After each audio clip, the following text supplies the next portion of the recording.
जब उलझन हो जाए जिंदगी के साथ से तो जुड़ना कहानी वाली रात से। पुराने समय में एक व्यापारी ने किसी धनी साहूकार से पैसा उधार ब्याज पर लिया था, लेकिन व्यापार में नुकसान हो जाने की वजह से वह साहूकार का पैसा लौटा नहीं पा रहा था। व्यापारी की एक बेहद सुंदर बेटी थी। साहूकार बड़ा कुटिल था। उसने सोचा कि व्यापारी पैसा तो वापस कर नहीं रहा है, तो क्यों न इसकी परिस्थिति का फायदा उठाया जाए।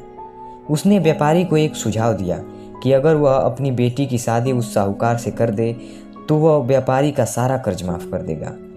व्यापारी बेचारा मरता क्या न करता। उसने अपनी बेटी को सारी बात बताई। समस्या बड़ी थी। साहूकार अधेड़ उम्र का कुरूप व्यक्ति था। अब उस बेटी के आगे दो ही रास्ते थे। पहला, या तो साहूकार से विवाह करने से इनकार कर दे और अपने पिता को कर्ज में दबा रहने दे। दूसरा, साहूकार से खुशी खुशी विवाह कर ले ताकि उसका पिता स्वतंत्र से रह सके। मित्रों, अक्सर हमारे जीवन में भी ऐसे मोड़ आते हैं। अब हमें यकीन होने लगता है कि अब कोई रास्ता नहीं बचा है और हम बुरी तरह फंस चुके हैं। अखबारों में सुनने में आता है कि लोग आत्महत्या तक कर लेते हैं, लेकिन अपने दिमाग को पानी की तरह रखिए, एकदम निर्मल, शांत और चलायमान पानी को देखा है। पानी हर जगह से अपना रास्ता निकाल ही लेता है। ठीक वैसे ही बन जाओ। आगे देखिए लड़की ने क्या फैसला लिया। लड़की ने साहूकार के आगे एक शर्त रखी कि साहूकार एक थैला लाए और उसमें 2 गोलियां डाले, एक सफेद रंग की तथा दूसरी काले रंग की। इसके बाद लड़की उस थैले से आंख बंद करके कोई एक गोली निकालेगी। गोली अगर काली निकली तो लड़की साहूकार से विवाह कर लेगी और उसके पिता का कर्ज माफ कर दिया जाएगा।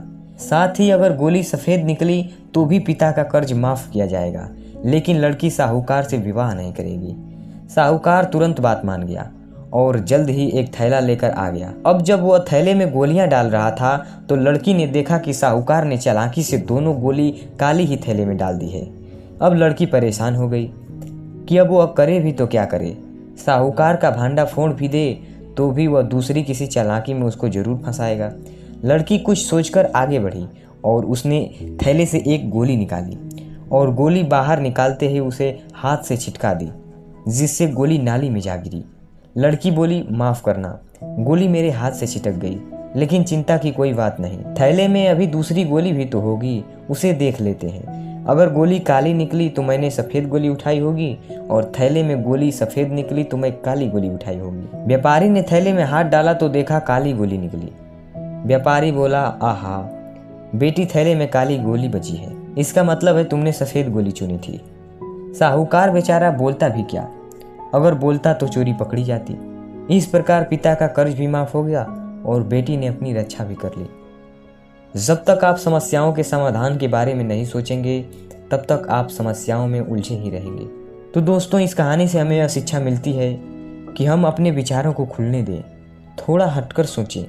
यह सोचें कि हर समस्या का हल है तो मेरी भी समस्या का कोई न कोई हल जरूर होगा। जब आप ऐसा सोचने लगेंगे तो यकीन मानिए आपको समस्याओं के हल भी मिलना शुरू हो जाएंगे। तो दोस्तों, मैं जितेंद्र यादव विदा लेता हूँ आपसे। फिर मुलाकात होगी आपसे किसी नई कहानी के नए एपिसोड में। तब तक जुड़े रहिए हमारे साथ, क्योंकि फिर आएगी कहानी वाली रात। दोस्तों, अगर आपको यह कहानी अच्छी लगी हो तो वीडियो को लाइक कीजिए और चैनल को जरूर सब्सक्राइब कीजिएगा।